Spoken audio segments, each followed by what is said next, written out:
दोस्तों आइए जानते हैं आज के देश और दुनिया की सिलेक्टेड काम की और महत्वपूर्ण 50 बड़ी खबरों को सिर्फ 10 मिनट में। पर अभी तक आपने इस वीडियो को लाइक नहीं किया तो लाइक कर दीजिए। महाराष्ट्र के डिप्टी सीएम अजित पवार से जुड़े विमान हादसे को लेकर कई गंभीर सवाल खड़े हो रहे हैं। सबसे बड़ा सवाल यही है कि क्या इस हादसे को टाला जा सकता था। बताया जा रहा है कि बारामती रनवे पर सीमित सुविधाओं के कारण लैंडिंग में दिक्कतें आई। कम विजिबिलिटी की स्थिति में आधुनिक नेविगेशन सिस्टम मददगार साबित हो सकते थे। अब जांच इस बात पर केंद्रित है कि इंफ्रास्ट्रक्चर की कमी हादसे की वजह बनी या नहीं।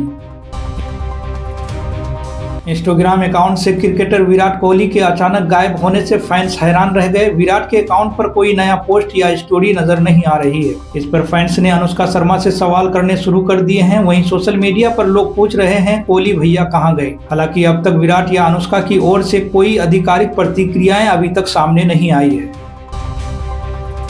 एलोन मस्क जल्द अपना स्मार्टफोन लॉन्च करने वाले हैं। इसको लेकर चर्चाएं काफी तेज हो गई हैं। ये अटकलें मस्क के एक्स पर किए गए एक कमेंट के बाद शुरू हुई है। स्टारलिंक फोन को लेकर एक यूजर के सवाल पर मस्क ने कहा कि ऐसा होना असंभव नहीं है। हालांकि उन्होंने साफ किया कि उनका फोन मौजूदा स्मार्टफोन से काफी अलग होगा। वहीं मस्क के मुताबिक ये डिवाइस मैक्सिमम परफॉर्मेंस पर फोकस करेगा।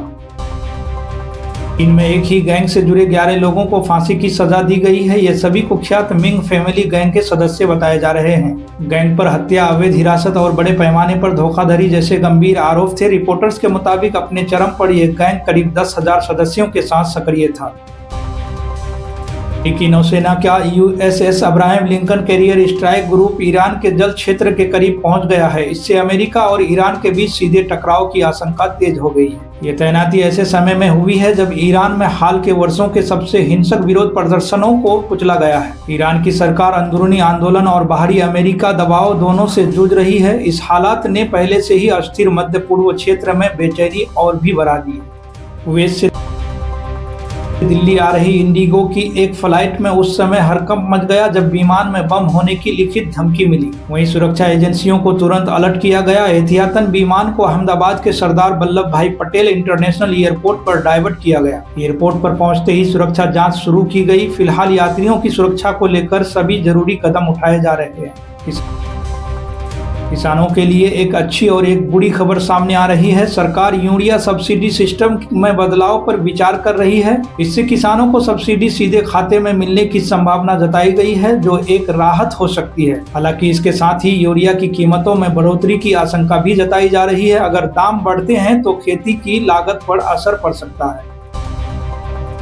आज सोना चांदी की कीमतों में बड़ी गिरावट देखने को मिली है। शुक्रवार 30 जनवरी 2026 को 24 कैरेट सोना प्रति 10 ग्राम करीब 6,865 रुपये सस्ता हो गया है। वहीं 22 कैरेट सोने के दामों में भी भारी कमी दर्ज की गई है। सिर्फ सोना ही नहीं बल्कि चांदी की कीमतों में भी तेज गिरावट सामने आई है।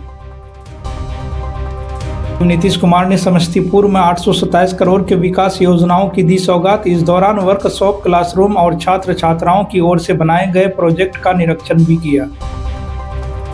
अजित पवार के प्लेन का ब्लैक बॉक्स मिला। इसमें फ्लाइट डाटा रिकॉर्डर और कॉकपिट वॉइस रिकॉर्डर ये हादसे का कारण बताएगा।